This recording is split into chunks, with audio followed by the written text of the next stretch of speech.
Hi guys, welcome back. This is Advocate Muskan Gupta and welcome back to our channel Yes Academy for Law. Last session में जब अपन लोग मिले थे तो अपन लोगों ने वन शॉट रिवीजन किया था लॉ ऑफ क्राइम्स का, क्योंकि हम लोग ऑलरेडी एमसीक्यू सेशंस ले रहे हैं everyday live on our YouTube channel. क्यों? क्योंकि 2025 में जो बचे हुए एंट्रेंसेस हैं, अभी एमएचसीटी का एग्जाम आने वाला है, यूजी एंड पीजी दोनों, सीयूईटी यूजी आने वाला है, एनएमआईएमएस आने वाला है, क्यूली अभी आके गया है, एंड भारतीय विद्यापीठ का भी एंट्रेंस आने वाला है, right? So for those who are preparing for this, उनके लिए we take free MCQ sessions on our YouTube channel. अब जो बच्चे एमसीक्यू सॉल्व कर रहे हो, जिन्होंने एंड मोमेंट तक भी कोई भी तैयारी नहीं करी थी, उनके लिए वी डिसाइडेड कि हम लोग वन शॉट रिवीजन स्टार्ट करेंगे ताकि आप कंसेप्ट रिवाइज कर लो एंड कंसेप्ट के साथ साथ देन आप एमसीक्यू सॉल्व करो। तो जिन्होंने लॉ ऑफ क्राइम्स का वन शॉट रिवीजन देखा है, आपके लिए MCQ solving will become more easy.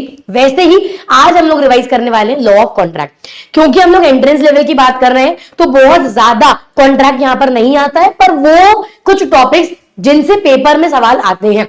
अगर आपने एमसीक्यू सेशन देखा होगा तो वहां पर भी हमने आपको कुछ क्वेश्चंस इंपॉर्टेंट मार्क कराए थे कि बेटा इन क्वेश्चन से पेपर में सवाल आना ही है ना। तो वो क्वेश्चंस के उनके कंसेप्ट आज अपन डिटेल में डिस्कस करेंगे, क्योंकि अंडरस्टैंड पेपर में principle and fact based question आएगा, है ना। प्रिंसिपल सामने लिखा होगा, पर फिर भी आपको इन एंड आउट प्रिंसिपल का मतलब आना चाहिए, तो ही आंसर मार्क कर पाओगे। अपन ने क्राइम्स में सेल्फ डिफेंस और प्राइवेट डिफेंस के केस में भी ये बात देखी थी, है ना। तो इसीलिए कंसेप्ट समझना जरूरी है। I hope this session helps you out. आप आराम से 1.5 की स्पीड पे लगाकर भी इस सेशन में रिवाइज कर सकते हो, और एग्जाम के एक दिन पहले अगर कुछ भी नहीं कर पा रहे हो तो this one shot revision is going to help you out. ये वाला कॉन्ट्रैक्ट का बहुत बड़ा नहीं जाएगा, तो आप आराम से कवर कर पाओगे। रीजन बीइंग बहुत सारे टॉपिक्स नहीं है लॉ ऑफ कॉन्ट्रैक्ट में जो अपने आते हैं। Crimes as compare to contract ज्यादा बड़ा है एंट्रेंस लेवल पे, ठीक है। एंट्रेंस लेवल पे कॉन्ट्रैक्ट बहुत बेसिक्स आपको दिए हुए हैं।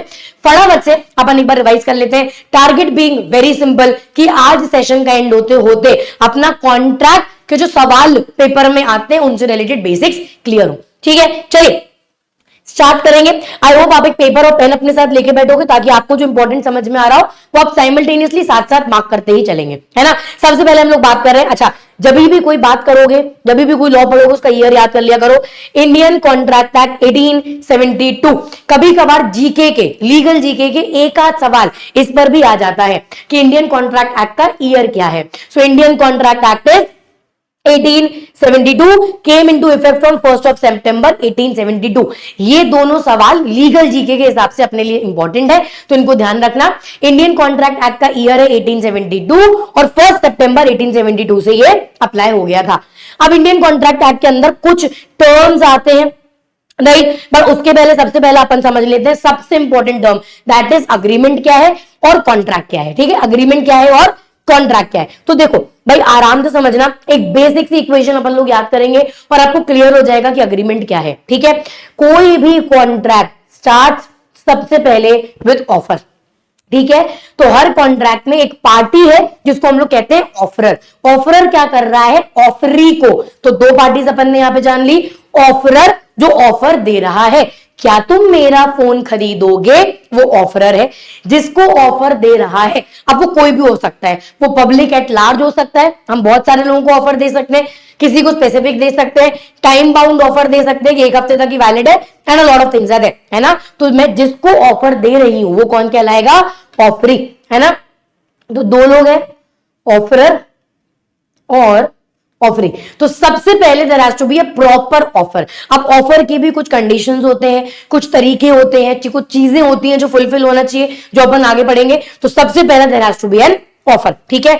देन ऑफर का there has to be an acceptance. क्या होना चाहिए, एक्सेप्टेंस। मतलब अगर मैंने आपको ऑफर दिया है और आपने उस ऑफर को एक्सेप्ट किया है, पर अभी इस एक्सेप्टेंस में ध्यान रखना, यहां पर कोई भी टर्म्स एंड कंडीशन लगा के एक्सेप्टेंस नहीं होती है, राइट। मैंने जैसा आपको ऑफर दिया है वैसा ही आप एक्सेप्ट कर रहे हो विदाउट एनी कंडीशंस, तब it is a proper acceptance. अब इंडियन कॉन्ट्रैक्ट एक्ट के अंदर यही चीज, ऑफर के भी कुछ कंडीशंस है, एक्सेप्टेंस के भी कुछ कंडीशंस है ना। वही चीज जब आप लॉ स्कूल में जाओगे, जो आज शायद आप 40-45 मिनट्स में रिवाइज कर लो, यही चीज आपके 3 महीने तक समझाया जाता है, क्योंकि आपको इन चीजों को डिटेल में पढ़ना पड़ेगा। बट ठीक है, अभी कोई प्रॉब्लम नहीं है, अभी आप एंट्रेंस लेवल पे हो, तो आपको समझ में आना जरूरी है कि सबसे पहला काम क्या होगा, offer and second acceptance to an offer. ठीक है, acceptance is always unconditional, unqualified. जो ऑफर दिया है वही टर्म्स एंड कंडीशंस एक्सेप्ट होंगे। अगर आपने उसमें चेंज करा तो ये काउंटर ऑफर बन जाता है, एंड काउंटर ऑफर का कंसेप्ट अपन लोगों ने पहले भी पढ़ा है, आज भी थोड़ा सा रिवाइज करके जाएंगे। ठीक है, तो if there is an offer and acceptance to that offer, तो ये बन जाता है अग्रीमेंट। ये क्या बन जाता है? अग्रीमेंट। ठीक है, तो मैम अग्रीमेंट तो समझ में आ गया, ऑफर और ऑफर का प्रॉपर एक्सेप्टेंस हमारा अग्रीमेंट कहलाता है। पर क्या हर अग्रीमेंट कॉन्ट्रैक्ट कहलाता है? नहीं, ये ध्यान रखना जरूरी है। ठीक है, all agreements are not contract but all contracts are agreement. कहने का मतलब क्या, सारे अग्रीमेंट कॉन्ट्रैक्ट नहीं होंगे। ठीक है, वो अग्रीमेंट, सिर्फ वो agreement which is enforceable in the court of law. Enforceable in the court of law मतलब जो मामला, जो मुद्दा लेके आप कोर्ट में जा सकते हो। फॉर एग्जाम्पल, आपने मुझे वादा किया था कि आप मुझे मेरा घर 3 महीने में बनाकर दोगे, है ना। अगर आपने आपका वादा फुलफिल नहीं करा तो मैं ये मुद्दा लेके कोर्ट में जा सकती हूं, है ना। तो if there is an agreement that is enforceable in the court of law, जिन मुद्दों को लेके आप कोर्ट जा सकते हो, वो कॉन्ट्रैक्ट कहलाएगा। ठीक है, फॉर एग्जाम्पल एक और मुद्दा यहीं पे समझ लेना, there are few social contracts. ठीक है, अब जैसे आप हमें एक बात समझाना, मान लीजिए आपने आपके पापा के साथ एक शर्त लगाई। ठीक है, आपके पिताश्री ने आपसे बोला कि बेटा तुम एंट्रेंस क्लियर कर लो, है ना, आईएलएस जीएलसी बढ़िया कॉलेज ले लो, उसके बाद में तुम्हें कार दिलाऊंगा। ठीक है, आपने जीएलसी क्रॉस कर लिया, आपने जीएलसी आईएलएस भी क्रैक कर लिया, आपकी चॉइस है कि आपको आईएलएस लेना है, जीएलसी लेना है, आपने टॉप कॉलेज उठा लिया है, and now you go to your father and you say पापा अपनी शर्त लगी थी कि आप मुझे गाड़ी दिलाओगे। पापा ने कहा बेटा पैसे नहीं, अभी नहीं दिला पाएंगे, आपको 1 साल बाद दिलाते। ठीक है, नाउ क्या आप अपने पापा को लेकर कोर्ट में जा सकते हो? Can you sue your father in the court of law कि कोर्ट मेरे पापा ने मुझसे वादा किया था पर ये वादा फुलफिल नहीं करा है? नहीं, because this is a social agreement, है ना, सोशल अग्रीमेंट है जो कोर्ट में एनफोर्सेबल नहीं है। इसलिए सारे अग्रीमेंट कॉन्ट्रैक्ट नहीं बनते हैं। वो agreements which are enforceable in the court of law are called as contract, है ना। जैसे मान लीजिए हस्बैंड ने वाइफ को प्रॉमिस करा कि मैं तुझे नेकलेस लाके दूंगा, या मैं तुझे शाम को वॉक पे ले जाऊंगा, या मैं तुझे आज डिनर पे ले जाऊंगा, और वो नहीं ले जाता है, तो ये अग्रीमेंट माना जा सकता है पर कॉन्ट्रैक्ट नहीं है। Why? Because it is not enforceable in the court of law. इनको कहते हैं सोशल अग्रीमेंट्स। राइट, डन हो गया।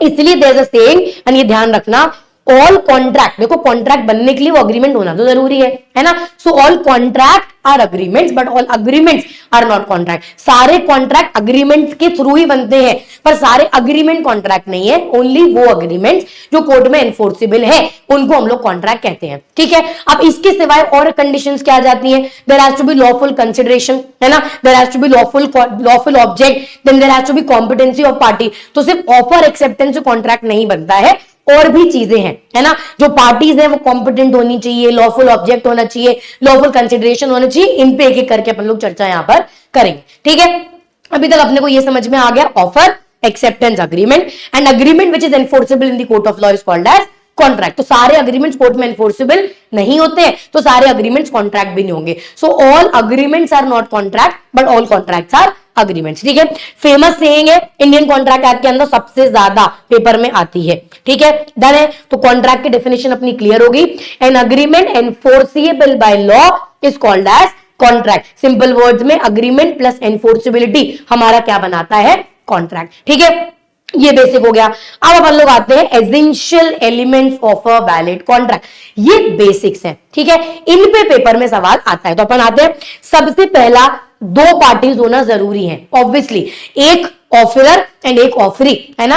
एक जो ऑफर दे रहा है और एक जो एक्सेप्टेंस देगा, तो कम से कम 2 पार्टीज। क्या 2 पार्टीज से ज्यादा हो सकती है? यस, एज आई सेड, मैंने एक ऑफर ओपन कर दिया फॉर जनरल पब्लिक, कोई भी आके उस ऑफर को एक्सेप्ट कर सकता है ना।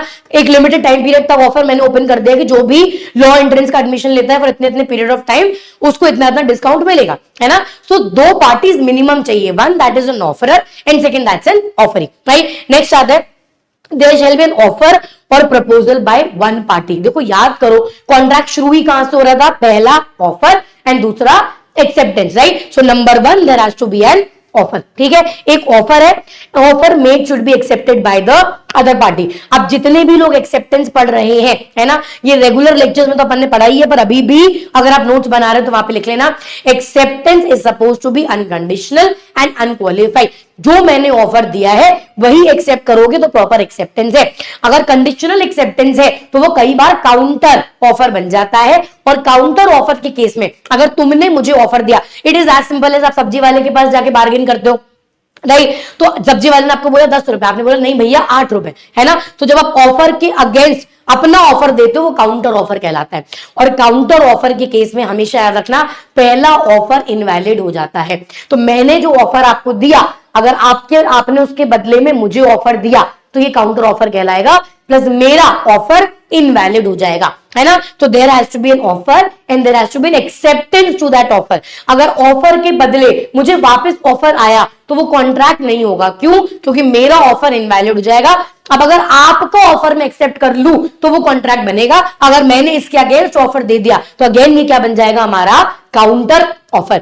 एक सवाल पेपर में काउंटर ऑफर से आना ही है, ठीक है। नेक्स्ट वीक, कमिंग वीक हम लोग सॉल्व करने वाले MCQs with respect to Indian contract act. तो आज वन शॉट रिवीजन देखने के बाद आप एक बार कॉन्ट्रैक्ट एक्ट के आके क्वेश्चन सॉल्व कर सकते हो ताकि आपको बेहतर प्रिपेयर हो जाए, right. Moving ahead, The agreement shall be supported by a lawful consideration. Consideration क्या होता है? An exchange of something, है ना। जब हम लोग ऑफर एंड एक्सेप्टेंस खेल रहे हैं, मैंने तुम्हें कुछ दिया, तुमने मुझे कुछ दिया। फॉर एग्जाम्पल एक सिंपल कॉन्ट्रैक्ट की अगर अपन बात करें, ए ने बी को बोला कि मैं तुम्हें 1 किलो आटा दूंगा, ठीक है, मैं तुम्हें 1 kg आटा दूंगा, एंड बी ने ए को बोला ठीक है मैं बदले में आपको 100 रुपए दूंगा, है ना। तो बी को क्या मिला, 1 किलो आटा, और ए को क्या मिला, 100 रुपए। तो दोनों पार्टीज को कॉन्ट्रैक्ट में एक्सचेंज में क्या मिल रहा है उसको हम लोग क्या कहते हैं, कंसिडरेशन, है ना। तो बी को 1 किलो आटा मिल रहा है और ए को 100 रुपए मिल रहे हैं, इसको क्या कहते हैं, कंसिडरेशन।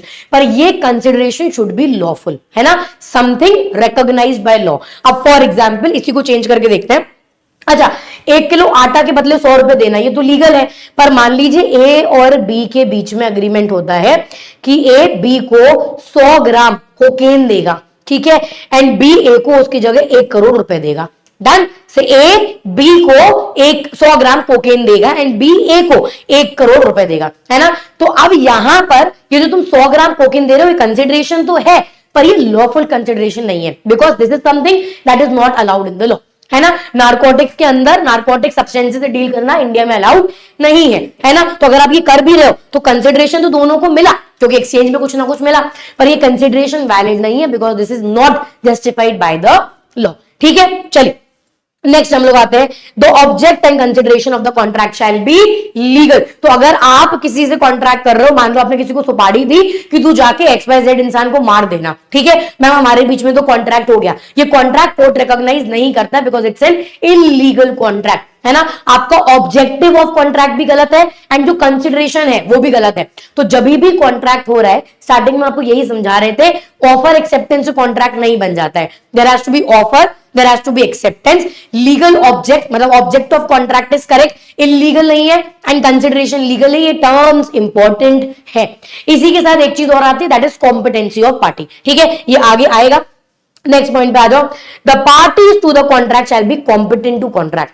अब Indian contract act 1872 specifically define करता है कि कौन सी पार्टीज कॉन्ट्रैक्ट कर सकती है और कौन सी पार्टी का किया हुआ कॉन्ट्रैक्ट माना ही नहीं जाएगा, है ना। सो कॉम्पिटेंसी ऑफ पार्टी क्या है, सबसे पहला आप मेजर होने चाहिए। मेजर मतलब you should not be a minor. Minor कौन होता है, वो बंदा जो 18 साल से नीचे है, ठीक है, वो बंदा जो 18 ईयर से नीचे है, 15 ईयर, 16 ईयर, 17 ईयर, वो माइनर कहलाता है।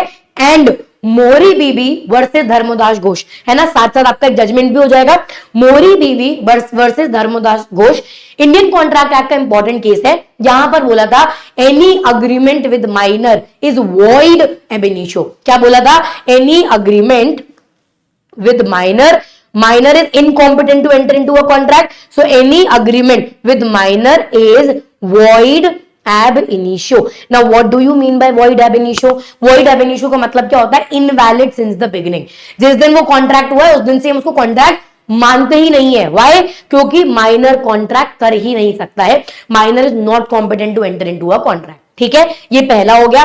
केस का नाम हमने आपको क्या बताया, मोहरी बीबी वर्सेस धर्मोदास घोष। तो पेपर में अगर मोहरी बीबी पूछता है तो याद रखना ये कोई क्राइम का केस नहीं है, कॉन्ट्रैक्ट का केस है, जहां बोला था minor is incompetent to enter into a contract. ठीक है, दूसरा आता है साउंड माइंड। साउंड माइंड मतलब ही is not insane, somebody who is able to understand consequences कि वो क्या कर रहा है ना। अगर मान लो कोई बंदा बीच में साउंड होता है फिर अनसाउंड हो जाता है, तो जब वो साउंड है ना, जब उसको समझ में आ रहा है, कॉन्सिक्वेंसेस समझ में आ रहे हैं, तब अगर वो डील कर रहा है तो भी वो कॉन्ट्रैक्ट मान लिया जाएगा। ठीक है, and somebody is not disqualified by the law, मतलब लॉ ने किसी को लेट्स से इंसॉल्वेंट डिक्लेयर कर दिया है ना, तो अगर किसी को इंसॉल्वेंट डिक्लेयर कर दिया है तो वो बंदा कॉम्पिटेंट नहीं है। सो कॉम्पिटेंसी के लिए तीन चीजें याद रखना है, माइनर नहीं होना चाहिए, somebody who is less than 18 years of age, insolvent नहीं होना चाहिए, ठीक है, एंड साउंड माइंड का होना चाहिए, अनसाउंड माइंड का बंदा नहीं होना चाहिए। ठीक है, नेक्स्ट आ जाओ, there shall be free consent between the parties. अब दिस इज वेरी इंपॉर्टेंट, एक मैक्सिम है जिसको अपन बोलते हैं कंसेंसस एड आइडियम, है ना। अच्छा, लीगल मैक्सिम्स में we have already taken a session, we have already taken a session on a YouTube channel, आप लाइव वीडियोस में जाएंगे वहां पर आपको मिल जाएगा most important legal maxims for your attempt. ठीक है, 35-40 कुछ लीगल मैक्सिम्स है, प्लीज उनको हर हालत में प्रिपेयर करके जाना, है ना। मेक श्योर दैट एटलीस्ट आप वो मैक्सिम पढ़ के जाएंगे। कमिंग बैक, एक मैक्सिम आता है जिसको हम लोग कहते हैं कंसेंसस एड आइडियम। इसका मतलब क्या होता है, मीटिंग ऑफ माइंड्स। इसका मतलब क्या होता है, मीटिंग ऑफ माइंड्स, मतलब दोनों parties should be on consent on the same terms, दोनों पार्टीज सेम टर्म्स पे अग्री कर रहे हैं तो वो कॉन्ट्रैक्ट वैलिड है ना। Meeting of minds is very important for a valid contract, है ना। ये चीज जब आप लॉ स्कूल में जाएंगे बहुत डिटेल में पढ़ेंगे। In fact there are a lot of cases, it's just that entrance में आपके सिलेबस में नहीं है, बट दैट इज फाइन। थोड़ा सा अपन इसके बारे में जान लेते हैं। जब भी कोई ऑफरी को ऑफर दे रहा है ना, और जो ऑफरी एक्सेप्टेंस दे रही है ये सेम टर्म्स पे होना चाहिए, मतलब the terms should be clear, proper, there should be meeting of minds, तब वो कॉन्ट्रैक्ट वैलिड माना जाएगा। एंड जब भी पार्टी कंसेंट दे रही है that has to be free. Free मतलब उसको किसी ने फोर्स नहीं करा है, डरा धमका के कंसेंट नहीं लिया है। फॉर एग्जाम्पल, मैंने प्रॉपर्टी के पेपर तुम्हारे सामने रखे और बोला इस पे साइन कर दो, आपने बोला हम नहीं कर रहे, हमने बंदूक निकाली आपके सर पे रखो, बोला साइन कर दो नहीं तो मैं गोली मार दूंगी, ठीक है, और आपने साइन कर दिया, तो आपने कंसेंट दिया, पर आपने अपनी मर्जी से कंसेंट दिया है क्या, नहीं, it is not a free consent. आपको फोर्स करके, पुश करके, एक्सटॉर्शन, डरा डरा के, धमका धमका के फिर कंसेंट लिया गया है, तो ये कंसेंट फ्री नहीं माना जाएगा। आगे जाके आप कोर्ट में इस कॉन्ट्रैक्ट को वॉइडेबल डिक्लेयर करा सकते हो। Coming to that, because of that पहले अपन चर्चा कर लेते हैं वॉइडेबल कॉन्ट्रैक्ट क्या होता है। ठीक है, लेट्स डिस्कस वॉइडेबल कॉन्ट्रैक्ट क्या होता है। वॉइडेबल कॉन्ट्रैक्ट मतलब, मान लीजिए अगर आपने कॉन्ट्रैक्ट में फ्री कंसेंट नहीं दिया था, मतलब जबरदस्ती, डरा धमका के, मे बी अनड्यू इन्फ्लुएंस की वजह से, है ना, फोर्स की वजह से, अनड्यू इन्फ्लुएंस मतलब किसी के बहकावे में आके, है ना, डरा के, धमका के, डर में आपने अपना कंसेंट दिया था। सो ऑन पेपर अभी तो कोर्ट को दिख रहा है कि आपने कंसेंट दिया है ना, तो कॉन्ट्रैक्ट वैलिड है। पर आप अगर चाहे, पार्टी अगर चाहे, है ना, कॉन्ट्रैक्ट वैलिड है, पर पार्टी अगर चाहे तो ये जो कॉन्ट्रैक्ट है इसको इनवैलिड डिक्लेयर करा सकती है। कैसे? You have to prove this in the court of law कि मेरा कंसेंट फ्री नहीं था, जबरदस्ती लिया गया है ना, तो वैसे कॉन्ट्रैक्ट वैलिड है क्योंकि कोर्ट को क्या दिख रहा है कि आपने कंसेंट दिया है। But if the party makes an application to the court of law और ये प्रूव कर दे कि जबरदस्ती कंसेंट लिया गया है, फ्री कंसेंट नहीं है, तो कोर्ट उस कॉन्ट्रैक्ट को पार्टी के कहने पर इनवैलिड डिक्लेयर कर देगा, है ना, इनवैलिड डिक्लेयर कर देगा। ऐसे कॉन्ट्रैक्ट को हम लोग कहते हैं वॉइडेबल कॉन्ट्रैक्ट, जो इनिशियली सही है, वैलिड है, पर बाद में जाके इनको इनवैलिड पार्टी चाहे तो डिक्लेयर कर सकती है। ठीक है, तो जहां पर फ्री कंसेंट नहीं है वो सारे कॉन्ट्रैक्ट आपके क्या हो जाते हैं, voidable contract. Parties can make an application and declare the contract as invalid, but आपको कोर्ट में प्रूफ करना पड़ेगा कंसेंट फ्री नहीं था। नेक्स्ट पॉइंट पे आते हैं, the intention of the parties to a contract must be to create a legal relationship between them.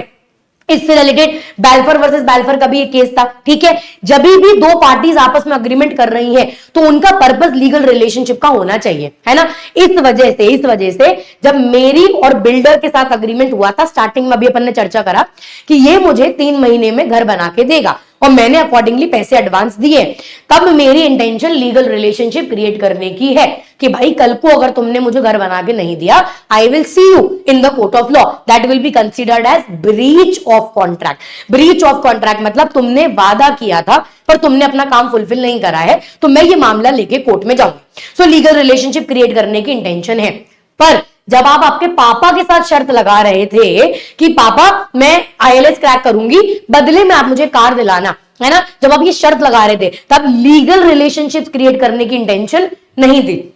Similarly जब हस्बैंड वाइफ को प्रॉमिस करता है कि आज मैं तुझे पार्क लेके जाऊंगा, फ्रेंड दूसरे फ्रेंड को प्रॉमिस करता है कि आज मैं तेरे साथ डिनर पे चलूंगा, it is just a promise, है ना, वहां पर लीगल रिलेशनशिप क्रिएट करने की इंटेंशन नहीं है, इसलिए वो कॉन्ट्रैक्ट नहीं माने जाएंगे। तो वो अग्रीमेंट मान लिए जाएंगे पर वो enforceable in the court of law नहीं माने जाएंगे। क्यों? क्योंकि वहां पर लीगल रिलेशनशिप क्रिएट करने की इंटेंशन नहीं है। ठीक है, next, agreement should be capable of being perform by, very important. ठीक है, एक एग्जांपल आपको 1 मिनट में समझ में आएगा। अब मान लीजिए मैं आपको प्रॉमिस करती हूँ, वादा करती हूँ कि मैं तुम्हारे लिए चांद तारे तोड़ के लेकर आऊंगी। इज इट पॉसिबल कि मैं जाके चांद तारे तोड़कर लेके आ जाऊं? तो अग्रीमेंट तो हो गया, ठीक है, कि भाई मैं तुम्हें चांद तारे तोड़कर लेकर आऊंगी, पर ये पॉसिबल है क्या परफॉर्म करना कि तुम चांद तारे तोड़कर लेकर आ जाओ? नहीं। तो ऐसा कॉन्ट्रैक्ट माना ही नहीं जाता है, क्योंकि ये परफॉर्म ही नहीं हो सकता है ना। अब अगला बंदा आके कोर्ट में केस फाइल कर दे कि इसने तो वादा किया था कि चांद तारे लेकर आएगा, डज नॉट मैटर। क्यों? क्योंकि पॉसिबल ही नहीं है कि कोई बंदा जाए, स्पेस में जाए, वहां चांद तारे तोड़कर लेकर आ जाए। राइट, लास्ट पॉइंट पे आते हैं, लीगल फॉर्मेलिटीज। कभी कभार किसी किसी एक्ट के अंदर, स्टैट्यूट के अंदर लिखा रहता है, अलग से कुछ फॉर्मेलिटीज होती है कि अग्रीमेंट होना चाहिए, रिटन अग्रीमेंट होना चाहिए, डीड होना चाहिए, तो इन दैट केस वो फॉर्मेलिटीज फुलफिल होगी। ठीक है, otherwise please remember, contract oral भी हो सकता है, रिटन भी हो सकता है। ठीक है, कॉन्ट्रैक्ट इंप्लाइड भी हो सकता है, एक्सप्लिसिट भी हो सकता है। मतलब it can B implied from my conduct कि इट्स अ कॉन्ट्रैक्ट, या एक्सप्रेसली अपन ने बात करी है कि भाई मैं तुम्हें इतने दिन में काम करके दूंगी। ठीक है, तो oral contract is also a valid contract, written contract is also a valid contract. Similarly implied by the conduct of the parties, मेरे बॉडी लैंग्वेज से, मेरे कंडक्ट से ऐसा एविडेंट था कि मैं कॉन्ट्रैक्ट में एंटर कर रही हूं, that's also a contract. Express terms agree हुए हैं, that's also a valid contract. ठीक है, चलिए नेक्स्ट हम लोग आते हैं, ये अपन लोगों ने ऑलरेडी पढ़ लिया, is every agreement a contract? Please remember, her agreement contract नहीं है। कोई भी अग्रीमेंट कॉन्ट्रैक्ट कब बनेगा? प्लीज आंसर करना फटाफट से, है ना, कमेंट बॉक्स में आंसर करना, कौन सा अग्रीमेंट कॉन्ट्रैक्ट बनेगा? वो अग्रीमेंट जो कोर्ट में एनफोर्सिबल है। कौन से अग्रीमेंट कोर्ट में एनफोर्सिबल होते हैं? जहां पर लीगल रिलेशनशिप्स क्रिएट किए हैं, जहां पर terms of the contract are valid, parties are competent, something that you can take to the court of law. ठीक है, वो कॉन्ट्रैक्ट माने जाएंगे। डन, चलो नेक्स्ट देख लेते हैं। An agreement becomes a contract when the following conditions are satisfied. Again, कोई अग्रीमेंट कॉन्ट्रैक्ट कब बनेगा? ये अपन ने ऊपर ही कंडीशंस पढ़ ली, एक बार फटाफट से वापस देख लेते हैं। There is some consideration, contract में कंसिडरेशन होना जरूरी है, बिना कंसिडरेशन के कॉन्ट्रैक्ट नहीं होता है, कुछ एक्सेप्शंस है। ठीक है, second, parties are competent to a contract, मतलब वो माइनर नहीं होने चाहिए, अनसाउंड माइंड के नहीं होने चाहिए और इंसॉल्वेंट नहीं होने चाहिए। ठीक है, कंसेंट इज फ्री, जबरदस्ती, जोर जबरदस्ती से आपने मेरा कंसेंट नहीं लिया है, और लिया है तो उस कॉन्ट्रैक्ट को हम क्या डिक्लेयर करा सकते हैं? अगेन कमेंट बॉक्स में फटाफट से बताना, वॉइडेबल डिक्लेयर करा सकते हैं। ठीक है, नेक्स्ट आता है, देयर ऑब्जेक्ट इज लॉफुल, जिस पर्पस से कॉन्ट्रैक्ट हो रहा है वो कॉन्ट्रैक्ट वैलिड है, किसी रीजन जो आपने बनाया है, रीजन ऑब्जेक्टिव जो है वो वैलिड है। Offer and acceptance, offer from one party and acceptance by the other, ये भी अपन लोगों ने ऊपर पढ़ लिया। Intention to create legal obligation, legal relationship create करने की इंटेंशन है। Agreement must not be vague and uncertain. देखो एक चीज बहुत इंपॉर्टेंट है, terms of the agreement should be clear. For example, मैंने आपको बोला मुझे आपसे 500 शर्ट्स लेनी है, बदले में आप मुझे पैसे दे, सॉरी, मुझे आपसे शर्ट्स लेनी है, बदले में आप मुझे 1 महीने पैसे दे देना। कितनी शर्ट्स लेनी है स्पेसिफाई करा? नहीं। कलर कौन सा लेना है स्पेसिफाई करा? नहीं। कितने पैसे देने हैं स्पेसिफाई करा? नहीं। तो टर्म्स सर्टेन नहीं है, ये अग्रीमेंट वैलिड नहीं माना जाएगा। ठीक है, इस पे सवाल कई बार पेपर में आ जाता है, यहाँ पे टर्म सर्टेन है ही नहीं, हमको नहीं पता कि कितनी शर्ट, कौन सी शर्ट, कितना पैसा, क्या करना है, ये टर्म्स क्लियर है ही नहीं। सो कॉन्ट्रैक्ट के term should be very evidently clear. ठीक है, एंड लास्ट आता है, agreement should be capable of performance, मतलब ऐसा वादा कि मैं चांद तारे लेकर आ जाऊंगा, ये तो पॉसिबल ही नहीं है वैसे भी करना, तो ये कॉन्ट्रैक्ट नहीं माना जाता है। ठीक है, बेसिक्स हो गए। चलिए नेक्स्ट अब हम लोग फटाफट से आ जाते हैं टाइप्स ऑफ ऑफर पे। अब इसमें सबसे इंपॉर्टेंट हमारा क्या था? Counter offer. ठीक है, क्या होता है काउंटर ऑफर? देखो, अगर आप नॉर्मल भाषा में समझोगे तो ऑफर के बदले में कोई ऑफर दे दे तो उसको हम क्या कहते हैं? Counter offer. ठीक है, ऑफर के बदले में अगर हमको कोई ऑफर दे दे तो उसको हम क्या कहते हैं? Counter offer. एक बार अच्छे से इसको समझ लीजिए कि काउंटर ऑफर क्या होता है। ठीक है, एक बार यहां पे फटाफट से देखिएगा। मान लीजिए ए ने बी के साथ एक डील करी। ठीक है, ए ने बी को एक ऑफर करा कि मैं तुम्हें 100 शर्ट्स बेचूंगा। ठीक है, मैं आपको 100 शर्ट्स बेचूंगा फॉर 10 रुपीज पर शर्ट। ठीक है, बी को क्या करना था? बी को ये एक्सेप्ट करना था कि ठीक है 100 शर्ट्स फॉर 10 रुपीज पर शर्ट। बी ने बोला कि मैं 8 रुपीज पर शर्ट पे खरीदूंगा। अब स्टार्टिंग से अपन क्या पढ़ते चले आ रहे हैं कि जब कोई भी बंदा ऑफर देगा तो there has to be an unqualified acceptance, मतलब इफ बट किंतु परंतु नहीं। एक्सेप्टेंस है तो एक्सेप्टेंस है, you have to accept it, है ना। अगर आपने बदले में कोई टर्म रख दी तो फिर वो एक्सेप्टेंस नहीं माना जाता है। तो इसने बोला कि मैं 10 रुपीज में बेचूंगा, इसने बोला कि 8 रुपीज में खरीद सकते हैं क्या। जैसे ही इसने इस ऑफर के बदले एक और ऑफर दे दिया, ये हमारा क्या बन गया? Counter offer. ये क्या बन गया? Counter offer. और काउंटर ऑफर के केस में ये वाला ऑफर बाय डिफॉल्ट इनवैलिड हो जाता है। मतलब अब ए ने अगर एक्सेप्ट करा कि हाँ 8 रुपीज ठीक है तो वो कॉन्ट्रैक्ट बनेगा, अदरवाइज बी ने बाद में भी बोला कि नहीं नहीं मैं 10 रुपीज पे चलो खरीद लेता हूं, वो वैलिड नहीं होगा। Why? Because the moment you give an offer instead of acceptance तो ये ऑफर इनवैलिड हो जाता है and it becomes a counter offer. ठीक है, डन है। ऐसे जनरल और स्पेसिफिक ऑफर क्या होता है? जनरल ऑफर मतलब मैंने इन जनरल ऑफर दे रखा है कि आज से लेके अगले 15 तारीख तक या जुलाई में new batch for law entrance is starting for those who are preparing for 2026। A new batch for law entrance is actually starting, so if you are preparing तो आप अर्ली बर्ड डिस्काउंट के जल्दी रजिस्ट्रेशन करा सकते हो। That's open for everybody. Specific मतलब मैंने सिर्फ आपको ऑफर दिया कि मैं अगले 3 दिन में अगर आपने एडमिशन लिया तो मैं आपको 2000 रुपए ऑफ करा दूंगी स्पेसिफिकली आपके लिए। ठीक है, तो मोस्ट इंपॉर्टेंट काउंटर ऑफर है यहां पे, जहां से सवाल पेपर में आता है। ठीक है, डन। चलो नेक्स्ट आ जाओ, essentials of a valid offer. पहला, as I said, it can be expressed और इंप्लाइड। साफ साफ शब्दों में बोला है और ये आपके पार्टी के कंडक्ट से हमको समझ में आ गया है। इट कैन बी स्पेसिफिक और जनरल। मैंने स्पेसिफिकली आपको ऑफर दिया है या जनरली पब्लिक एट लार्ज को ओपन ऑफर दिया है। ठीक है, offer must create legal relations. Again when I am giving you the offer, जब मैं आपको ऑफर दे रही हूं मेरा इंटेंशन लीगल रिलेशन क्रिएट करने का है। ये अपन ने ऊपर ही पढ़ लिया, अगर लीगल रिलेशनशिप क्रिएट करने की इंटेंशन नहीं है तो वो अग्रीमेंट नहीं माना जाएगा, है ना। नेक्स्ट आ जाओ, offer must B clear not वेग, मतलब टर्म्स सर्टेन होनी चाहिए, क्लैरिटी होनी चाहिए, कितनी शर्ट कितने रुपए की कौन से कलर की ऑफर कर रहे हो, है ना। नेक्स्ट आ जाओ, must be communicated to the offeree. तुमने अपने मन में बना लिया मुझे ऑफर देना है, पर वो ऑफरी तक कभी ऑफर पहुंचा ही नहीं है ना, तो वो ऑफर वैलिड माना ही नहीं जाएगा। विच मीन्स अगर ए ने ऑफर दिया है सो ए हैज टू इंश्योर कि बी तक वो ऑफर पहुंच गया है। That's important. ठीक है, चलिए नेक्स्ट आ जाते हैं। Offer can not contain a negative condition. अगर तुमने मुझे ना में रिप्लाई नहीं करा तो मैं मान लूंगा कि तुमने शादी के लिए हाँ कर दिया है, ऐसा ऑफर नहीं होता है। ठीक है, अगर कल तक तुमने ना नहीं बोला तो मैं मान लूंगा कि हाँ ही है। अरे नहीं भाई, आप ये बोल सकते हो कल तक आप बता देना हाँ है या ना है, पर आप ये नहीं बोल सकते कि अगर कल तक तुमने शादी के लिए ना नहीं बोला तो मैं हाँ ही समझूंगा। ठीक है, it does not work like that. तो ऐसी नेगेटिव कंडीशन नहीं होगी। A mere statement of intention is not an offer. ठीक है, जस्ट मैं बोल रही हूं कि मेरा मन है कि मैं ये फोन कोई भी खरीदने आए तो उसको 1 लाख रुपए में बेचूंगी। I am just telling my intention, मैंने तुम्हें ऑफर दिया नहीं है। ठीक है, हमने अभी आपको ऑफर दिया नहीं है, हमने सिर्फ आपको अपनी इंटेंशन बताई है कि मेरा मन है कभी तो भी मैं ये फोन 1 लाख रुपए में बेचूंगी। ठीक है, offer must be distinguished from an invitation to an offer. जब आप ऑफर करते हो आप एक्सेप्टेंस एक्सपेक्ट कर रहे हो, जब आप इन्विटेशन टू एन ऑफर देते हो जैसे आप मॉल में जाते हो, है ना। सो इन्विटेशन टू एन ऑफर का मतलब क्या होता है, आप मॉल में जब जाओगे, है ना, वो लिखा रहता है up to 50% off, up to 60% off, ये इन्विटेशन टू एन ऑफर है।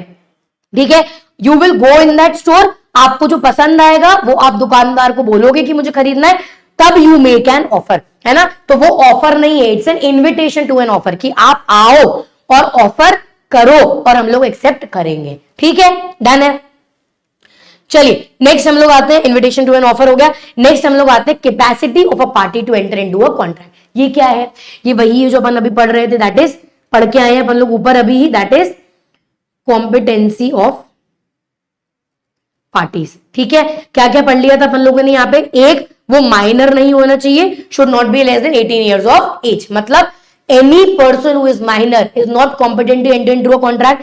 कहां पढ़ा था ये अपन लोगों ने? मोरी बीबी वर्सेस धर्मदास घोष। ठीक है, अच्छे से ये याद कर लेना। और दूसरी बात, ये कॉन्ट्रैक्ट क्या हो जाएगा हमारा? Void ab initio. ठीक है, दूसरा अपन ने पढ़ा था अनसाउंड माइंड नहीं होना चाहिए, एंड लास्ट अपन ने पढ़ा था should not B disqualified by the law. ठीक है, अब अपन लोग आ जाते हैं कंसेंट पे, क्योंकि बहुत देर से अपन लोग पढ़ रहे हैं consent has to be free, consent free होना चाहिए, है ना। फोर्थ कर किसी ने कंसेंट नहीं लिया है, तो कुछ टर्म्स है, अगर इनसे कंसेंट कॉज हुआ है तो कंसेंट फ्री नहीं माना जाता है। ठीक है, सबसे पहला कोएरिजन। कोएरिजन मतलब डरा के। ठीक है, कोएरिजन का मतलब क्या होता है? डरा के, कि डरा के हमको धमका धमका के मुझसे कंसेंट लिया गया है। अनड्यू इन्फ्लुएंस क्या होता है? अपन बोलते हैं ना किसी के बहकावे में आ गए, अब वो बंदा वहां पे बैठा है तो मना कर ही नहीं पा रहे, है ना। जबरदस्ती आप उस बंदे को, इतना इन्फ्लुएंशियल इंसान को यहाँ पे लाके बिठा दिया ताकि मैं मना कर ही ना पाऊं, है ना। That is undue influence. Fraud, आपने मुझे मूर्ख बनाया, आपने मुझे सब चीज सही से बताई नहीं, आपने मुझे बताया ही नहीं कि स्कूटी का इंजन खराब है, टायर खराब है, ब्रेक फेल है, नहीं, आपने बताया ही नहीं मुझे, और उल्लू बना के मुझे स्कूटी बेच दी, तो वो भी कंसेंट फ्री नहीं माना जाएगा। मिस रिप्रेजेंटेशन, जब मैं आपकी स्कूटी लेने के लिए आई, आपने उसको मस्त सजा सजा के नए टायर लगा के दे दिए, है ना, और फिर जब हमने खरीदी, जब आपसे ले ली, तो आपने वापस पुराने टायर फिट इन करके दे दिए। ये क्या है? मिस रिप्रेजेंटेशन, आपने मेरे साथ धोखा करा है अगेन। एंड नेक्स्ट आता है मिस्टेक। मिस्टेक ऑफ फैक्ट, ये हमने क्राइम्स में भी आपको समझाया था, please remember. Mistake of fact चलता है, mistake of law is not allowed. ठीक है, टॉर्ट्स में भी अपन लोग ये प्रिंसिपल पढ़ते हैं, ignorance of law is not an excuse. ठीक है, आपको लॉ नहीं पता है, दैट डज नॉट मीन कि आप छूट जाओगे, you will still be punishable. ठीक है, तब भी आप पनिशेबल होगे। ठीक है, लास्ट पॉइंट पे अपन लोग आते हैं कंसिडरेशन। ये भी अपन ने ऊपर ही चर्चा कर ली है, फिर भी एक बार देख लेते हैं। कंसिडरेशन का मतलब क्या होता है? Something in return. कंसिडरेशन का मतलब क्या है? समथिंग इन रिटर्न, मतलब मैं तुम्हें कुछ दे रही हूं, तुम बदले में मुझे कुछ दे रहे हो, but that has to be legal consideration. ठीक है, that has to be legal consideration. Contract without consideration is not considered as valid. ठीक है, अग्रीमेंट विदाउट कंसिडरेशन क्या हो जाएगा? वॉइड डिक्लेयर हो जाएगा। तो अपन लोगों ने वॉइड एब इनिशियो भी पढ़ लिया, और अपन लोगों ने वॉइडेबल भी पढ़ लिया है। ठीक है, with this as I said, सब कुछ तो अपन का पॉसिबल नहीं एक दिन में रिवाइज करना, क्योंकि कंसेप्ट बहुत सारे हैं, पर यस, आपके एग्जाम पर्सपेक्टिव से जो आपके मोस्ट आस्क्ड क्वेश्चंस हैं, है ना, मोस्ट आस्क्ड क्वेश्चंस हैं, जो टॉपिक आपके मोस्ट आस्क्ड हैं, जिनमें सबसे ज्यादा पेपर में क्वेश्चंस आते हैं, उन क्वेश्चंस के बारे में अपन ने चर्चा कर लिया। As I said, counter offer पे बहुत क्वेश्चंस आता है, फ्री कंसेंट पे बहुत क्वेश्चंस आते हैं, राइट। अब अगर आपका यहां पर रिवाइज करके एक बार इंपॉर्टेंट टॉपिक्स जो है बस वो रिवाइज करके एक बार हो गया है, तो आप हमारे फ्री क्रैश बैच के एमसीक्यू सेशंस अटेंड कर सकते हैं। कहां पर होता है? हमारे ही यूट्यूब चैनल पर, जिस यूट्यूब चैनल पे वीडियो देख रहे हैं उसी यूट्यूब चैनल को जाके आपको सब्सक्राइब करना है, वहां पर ही हमारी फ्री एमसीक्यू सेशंस होते हैं। It starts from 4:30 to 7:15 every day. ये एमसीक्यू सेशंस चलने वाले टिल योर अटेम्प्ट, आपके अटेम्प्ट तक ये सारे एमसीक्यू सेशंस चलने वाले हैं फ्री में। We solve a lot of questions, क्योंकि वी बिलीव जितना ज्यादा प्रैक्टिस करोगे फॉर योर एग्जाम, उतना well prepared you will be. ठीक है, बाकी if you want to enroll for 2026 a batch, so a new batch is beginning from July, you can enroll now. आप हम लोगों को कमेंट बॉक्स में बता सकते हैं, अगर आप इंटरेस्टेड है, you can give us your name and number, and या आप अपना कॉन्टैक्ट डिटेल्स डाल सकते हैं। We will give you a contact, we will contact you shortly, या आप डायरेक्टली अकेडमी पे कॉन्टैक्ट कर सकते हैं if you want to enroll for 2026। All the best, I hope ये आपके काम आया होगा। नेक्स्ट मिलेंगे अपन नेक्स्ट सेशन में। इंपॉर्टेंट मैक्सिम्स पे अपन ने सेशन ऑलरेडी ले लिया है, मेक श्योर कि आप वो पेपर में देख कर जाए। ठीक है, thank you so much, I will see you guys again, thank you so much, bye bye, tata, take care, all the best.